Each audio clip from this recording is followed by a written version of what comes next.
Einen wunderschönen guten Tag und herzlich willkommen zu einem neuen und weiteren Video. Heute haben wir hier den Audi A6. Bei dem, was ist das für ein Audi A6?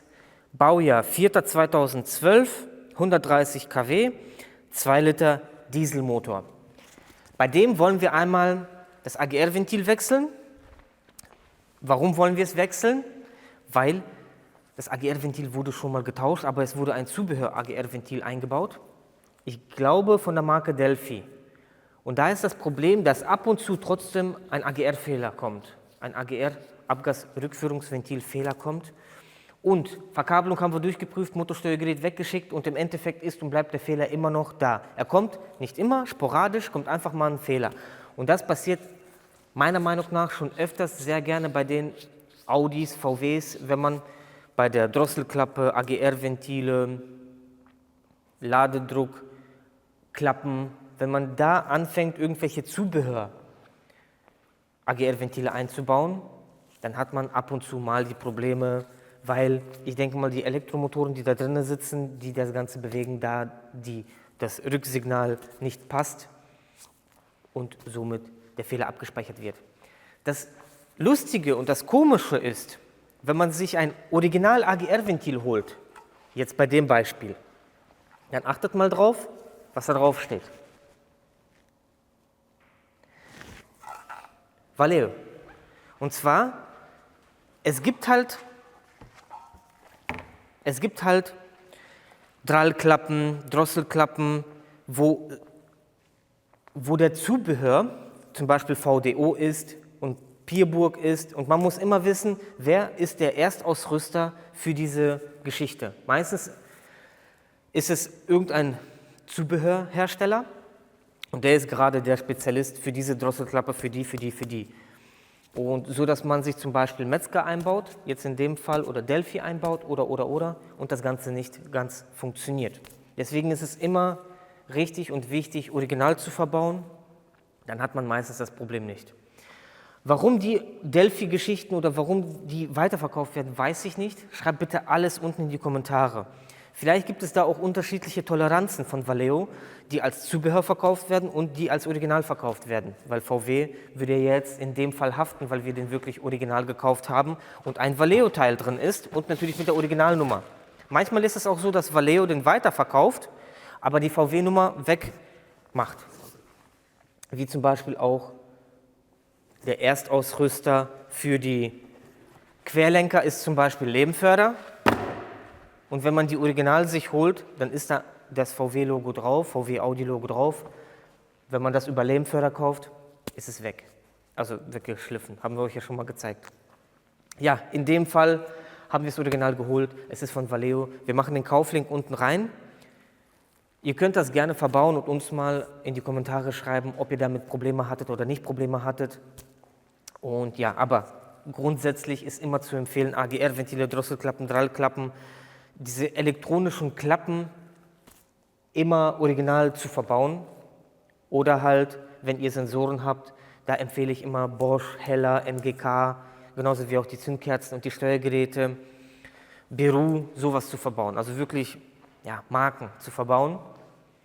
Und ja, in dem Fall ist es jetzt so, dass man sich hier sehr lange rumgeärgert hat, warum das AGR-Ventil abgespeichert wird, obwohl das AGR-Ventil neu ist.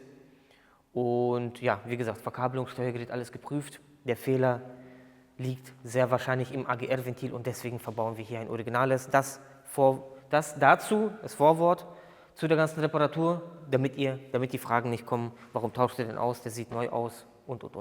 Ganz wichtig ist es, wenn ihr das Ganze austauscht, besorgt euch diesen Kühlwasserkoffer, damit ihr das Ganze gleich vernünftig entlüften könnt, denn es ist ganz, ganz wichtig, diese AGR-Kühler, die werden hier mit Kühlwasser umspült und Abgase gehen da ja durch. Also warum geht Kühlwasser durch? Weil die Abgase natürlich gekühlt werden müssen, weil die Abgase wieder ins Ansaugsystem reingehen.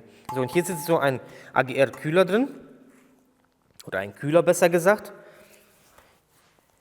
Und das Problem ist, hier schießen, wenn ihr zum Beispiel das Kühlwasser nicht richtig entlüftet, das bedeutet Unterdruck ins System machen und dann mit Kühlwasser befüllen, bevor ihr den Motor startet, dann habt ihr das Problem, oder es kann passieren, dass der AGR-Kühler bei euch kaputt geht. Warum? Weil die Abgase sehr, sehr schnell hier hinkommen, bis sich das System von alleine entlüftet hat und. Und dann kann es schon passieren, dass das an einer Stelle so heiß wird und dass der innen drin kaputt geht, platzt, aufplatzt und ihr damit nichts gewonnen habt.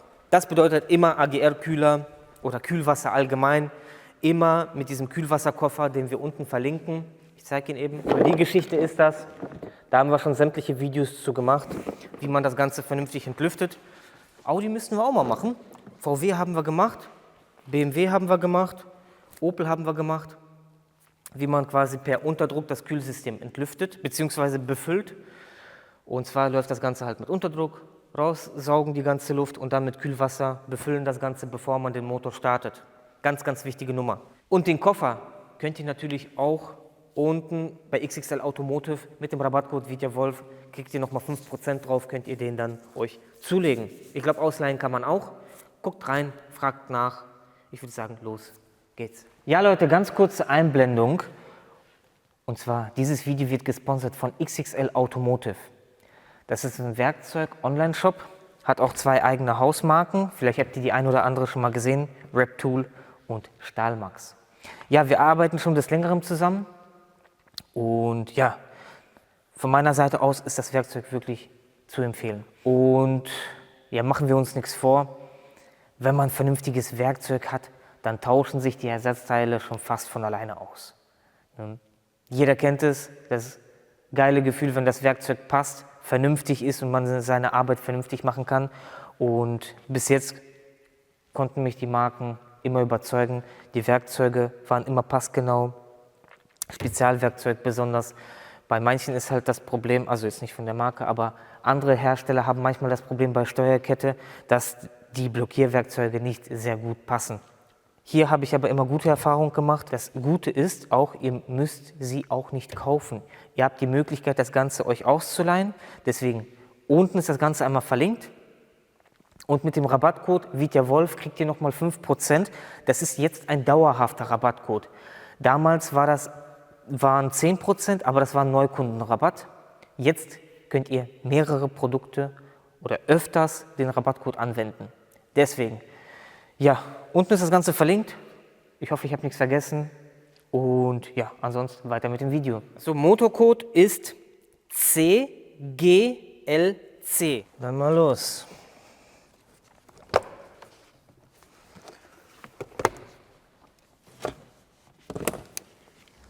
So, das AGR-Ventil sitzt hier.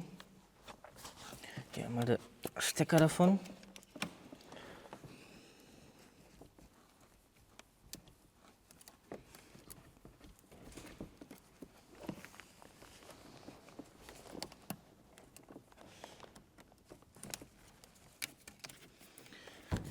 Die ganze Geschichte einmal raus.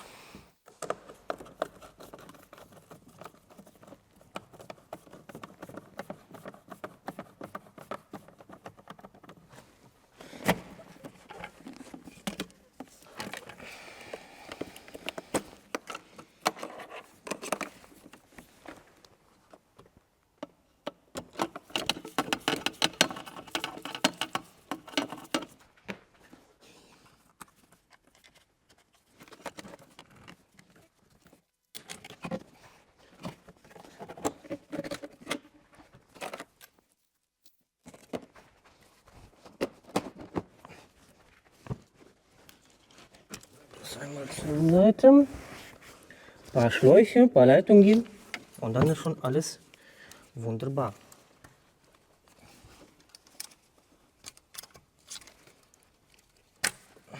So.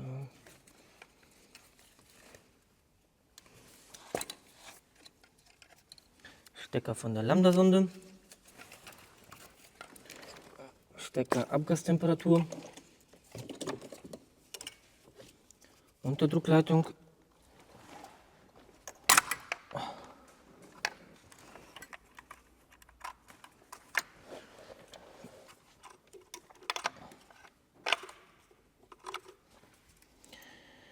Und dann die hübschen Kühlwasserleitungen.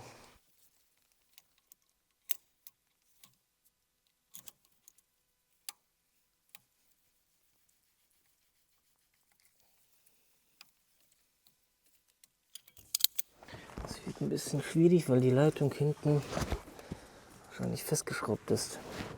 Ja.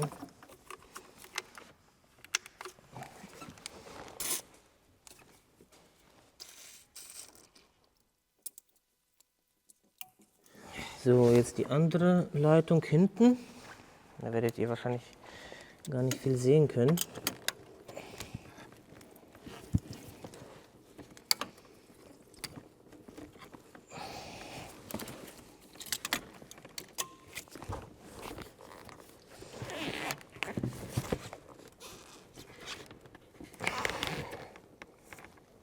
So, dann stülpen wir wahrscheinlich nachher drauf. Also ich schraube hier hinten den Differenzdrucksensor ab, damit wir an die Abgasleitung drankommen. Für euch bestimmt nichts sichtbar.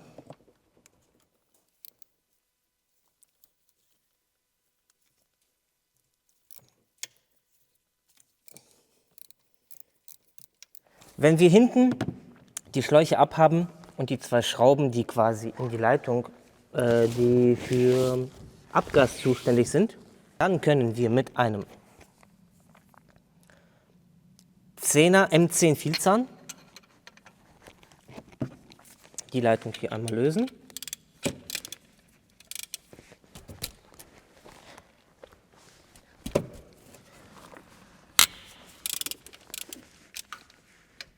Und zwar die Leitung, die von dem Abgaskrümmer abgeht.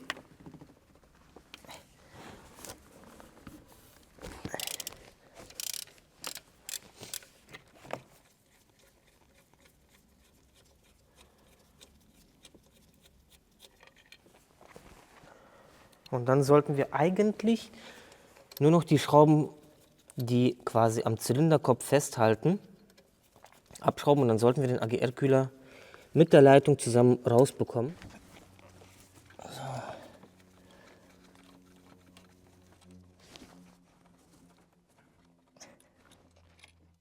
So, eine Schraube haben wir schon mal.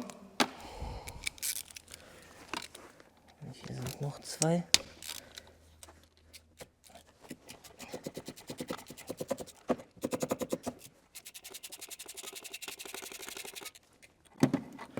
So, der wird mit 4 Schrauben festgeschraubt. Eine Schraube ist da nicht mehr drin. Die ist wahrscheinlich abgebrochen worden. Sehen wir gleich, wenn wir ihn raus haben.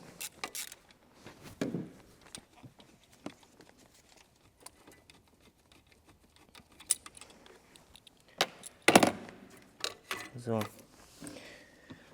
Jetzt sollten wir die Nummer rausbekommen. Ich denke mal, das wird schon so klappen. Ja. So. Wenn wir das neue AGR-Ventil dann einmal nehmen, die Leitung müssen wir natürlich dann einmal umschrauben. Neue Dichtungen. Die Geschichte kommt dann so drauf. Yes.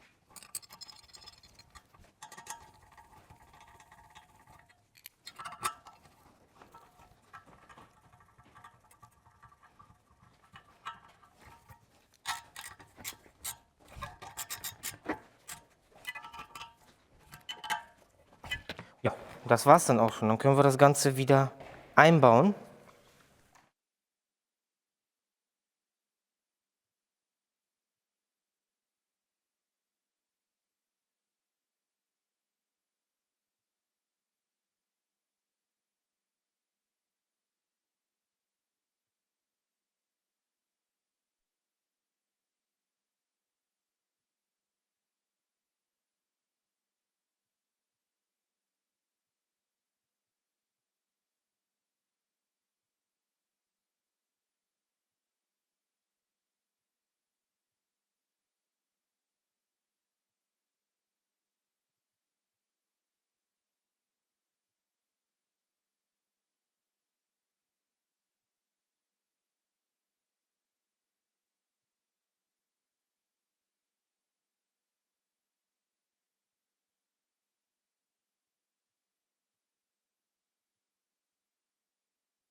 Ja, dann können wir den Rest zusammenbauen.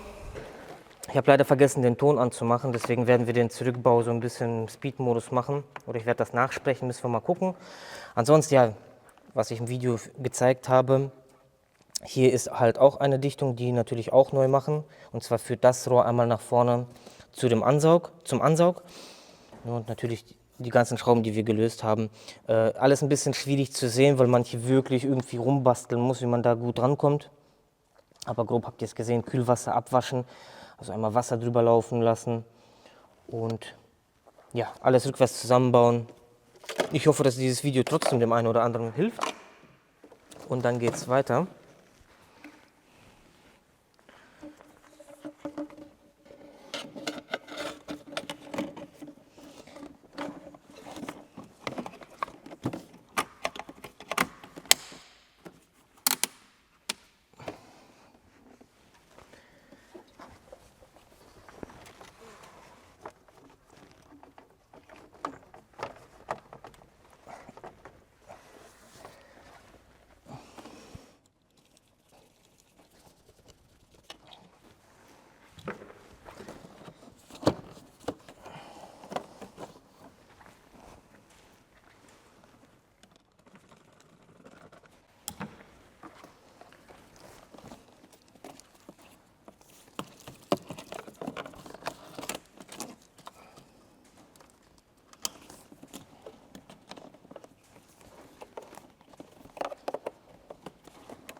Dann haben wir das Ganze ja soweit erledigt.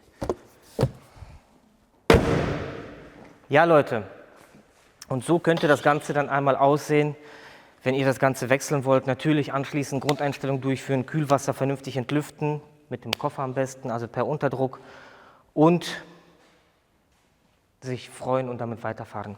Ich würde sagen, wenn euch das Video gefallen hat, lasst einen Daumen da, lasst ein Abo da. Alle wichtigen Infos sind unten in der Videobeschreibung, sowie die Kauflinks.